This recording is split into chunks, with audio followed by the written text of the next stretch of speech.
25 trainees on board. Gets on board. There's only a 2-hour time difference between Ghana and Germany. For Isaac Apongba, the Amali Tech program is a dream come true. So having that dream as a child to be a developer and work with the best, and now I'm getting the opportunity to do is amazing, and I feel good with it. It's not just the good job alone. Isaac doesn't have to move. He and the other graduates have prospects here at home. All right, that's it for me and the DW business team here in Berlin. Don't forget, you can find us online, dw.com/business. We'll be back in a few hours with more. I'm Stephen Beardsley. Thanks for watching.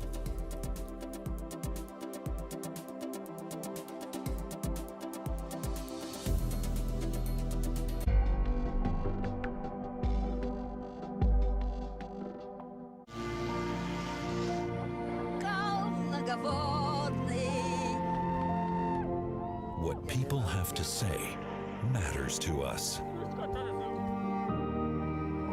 That's why we listen to their stories. Reporter, every weekend on DW. DW's Crime Fighters are back. Africa's most successful radio drama series continues. This season, the stories focus on hate speech, cholera prevention, and sustainable charcoal production. All episodes are available online. And of course, you can share and discuss on DW Africa's Facebook page and other social media platforms. Crime Fighters, tune in now.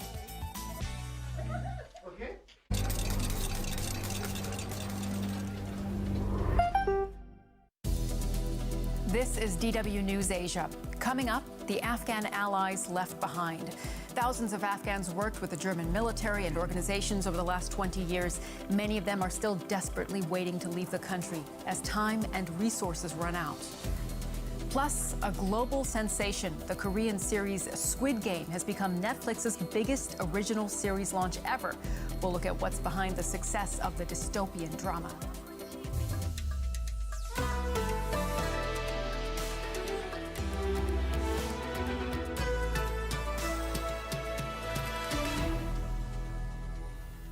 I'm Sumi Somaskanda. Welcome to DW News Asia.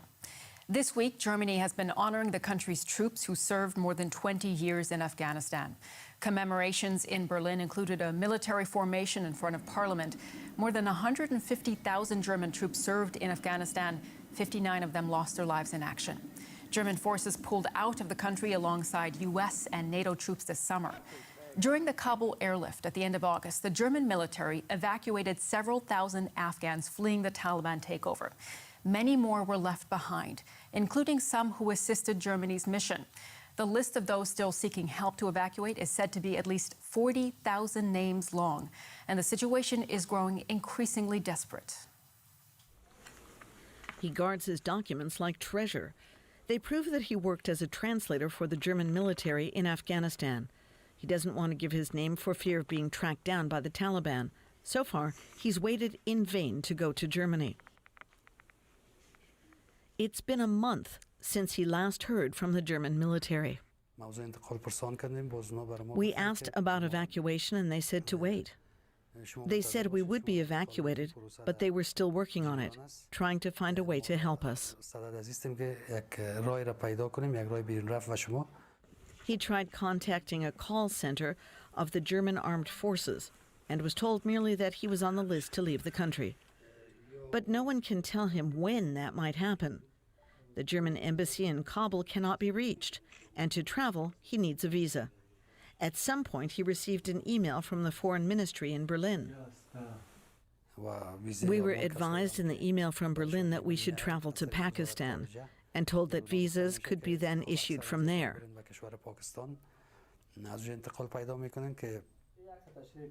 But the risk of being discovered by the Taliban while leaving the country is too great. He traveled all over northern Afghanistan with the German army, helping to build villages and train the Afghan army. At the time, he received a number of death threats from the Taliban by phone and in a letter. Now he's in hiding with his wife and children and running out of money and time. He thought he'd be evacuated quickly and sold everything. The family's savings won't last much longer. In Germany, the calls for help coming to Alexander Fröhlich are growing increasingly desperate. He's part of an organization that's working to support former aides to the military. The situation of these families is getting worse, and the Taliban are looking for them one by one, and increasingly they're finding them, abducting and murdering them. That's what he's afraid of, too. The Taliban say I'm a spy, I'm an enemy of Islam and an enemy of the Taliban Emirate. He's in contact with more than 130 other former aides to the German armed forces in Afghanistan. So far, no one in his group has made it to Germany.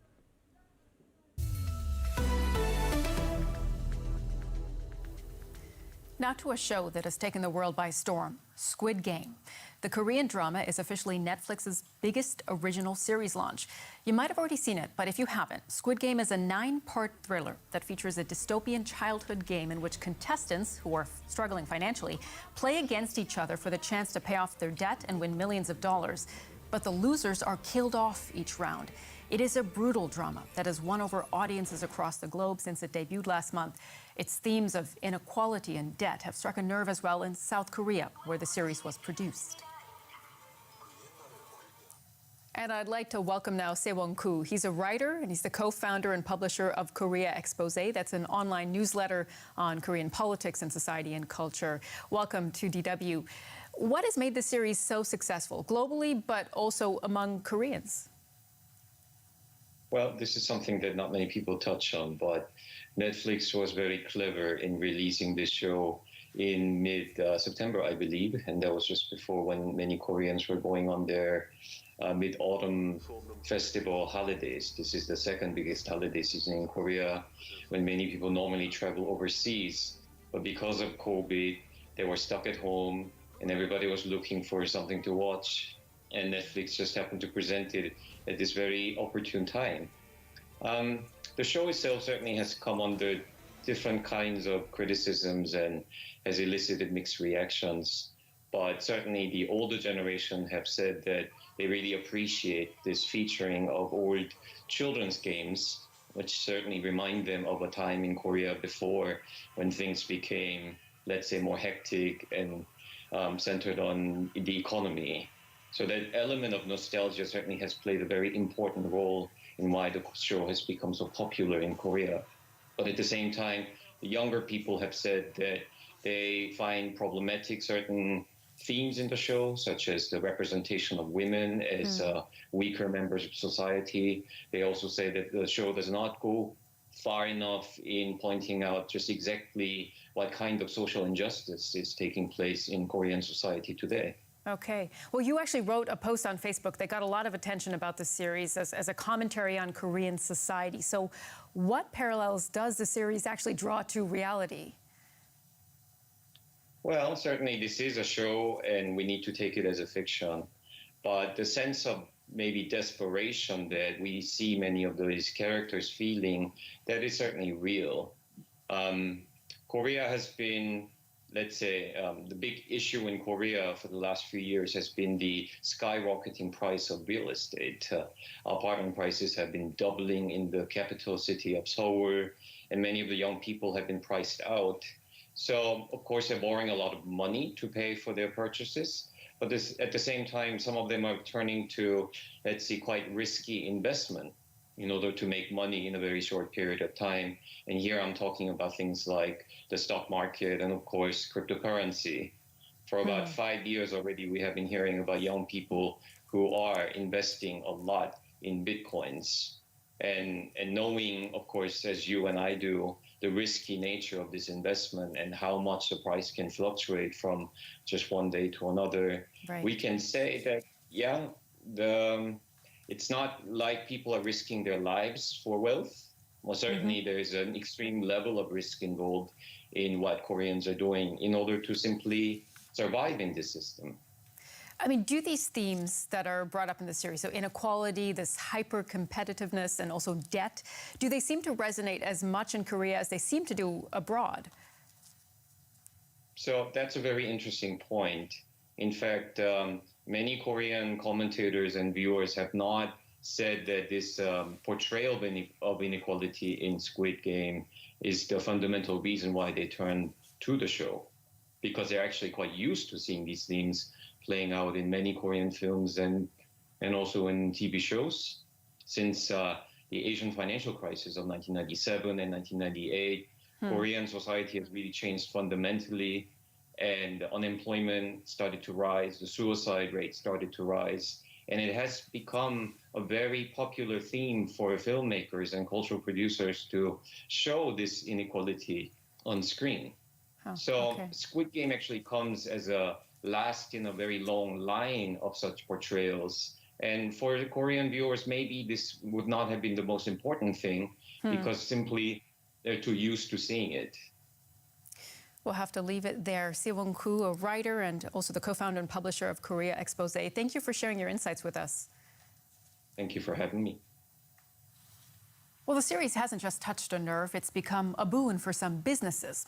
A South Korean sweet featured as one of the deadly challenges in Squid Game has become a global craze. And candy sellers behind the Dagana, as it's called, have seen demand for their confections go through the roof. It's just brown sugar mixed with baking soda.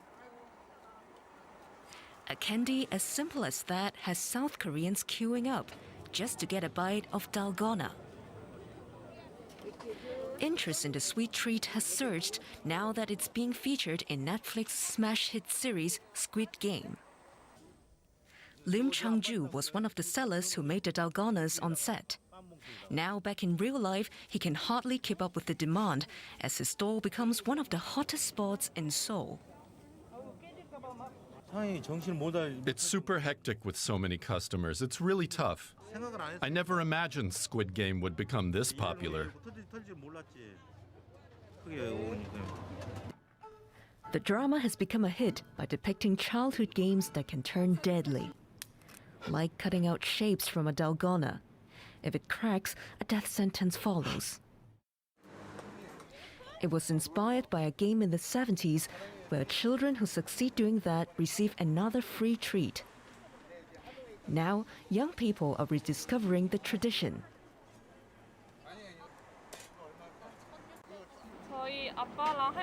I've heard so much about the Dagana challenge from my dad and grandma and was always curious.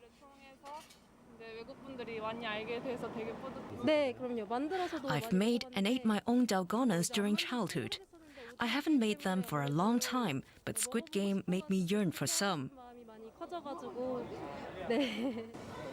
And as Squid Game becomes a viral explosion worldwide, the candy craze has gone international too. In this cafe in Singapore, or on the streets in China, people are eager to try out the fictionally fatal challenge.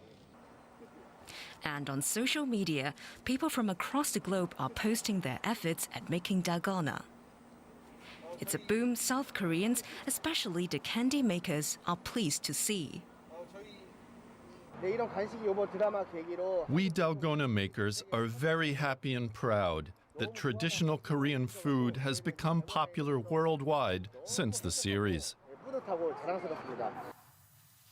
All right, that's it for today. There's more on our website, dw.com/Asia, and you can follow us on Twitter and Facebook as well. We'll leave you with some more images of the global Squid Game phenomenon. Have a great weekend. We're back on Monday. See you then.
the fight against the coronavirus pandemic. How has the rate of infection been developing? What does the latest research say? Information and context. The Coronavirus Update, the COVID-19 special. Next on DW. Be your own health advocate by turning into your own expert. We are your coach. Without any fiction and with lots of facts. Be active in a clever way. In good shape. On DW.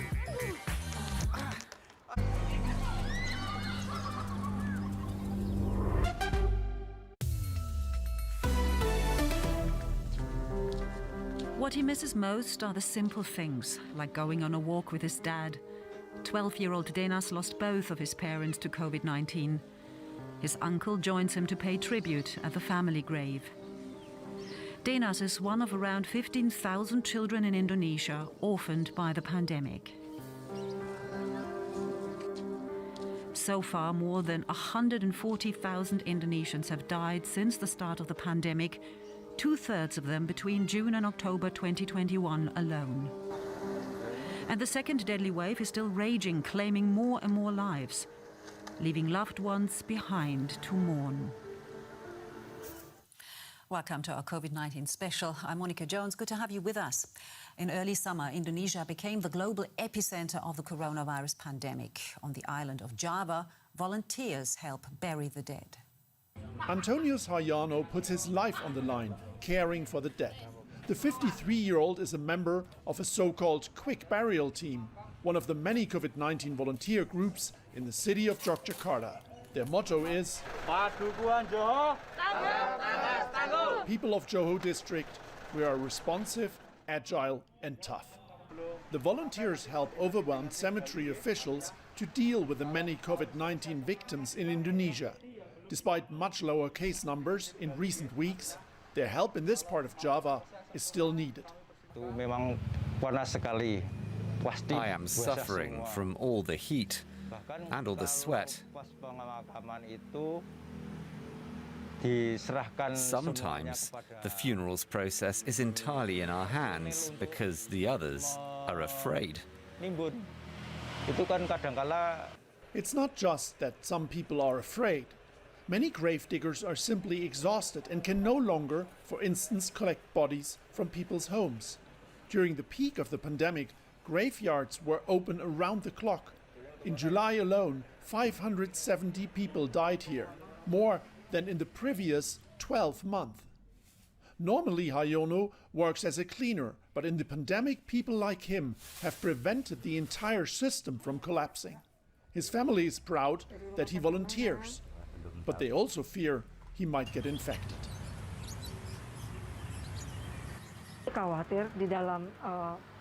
If he gets infected, he will have to quarantine, and that leaves me, a self-employed housewife, all by myself. We will run out of money, and it's only me looking after our children.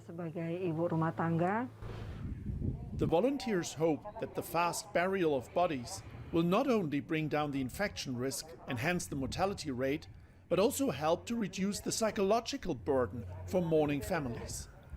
Hayono is a Christian and says he regards helping as a duty. Is it a risk? Yes. We're actually a little afraid, but we throw that fear away and put our hope in the Almighty. It's great to help people in need and make sure things run smoothly and safely. And with all the precautions in place, Haryano is positive that he can achieve this goal at the end of the day with a negative result. For more, I'm joined now by Makian Jibril from the East Java COVID-19 Task Force in Surabaya and Ahmad Utomo, a molecular biological consultant and lecturer at the University Yarsi in Jakarta. Good to have you both with us. I would like to start with you, Makian, because as a member of the COVID-19 Task Force, what do you do to keep the virus under control? Yeah, well, basically we are surprised because in the June and the July, the cases of COVID-19 in Indonesia are spiking very high suddenly. So in only around 3 weeks, our hospital's occupancy rate from around 20% occupying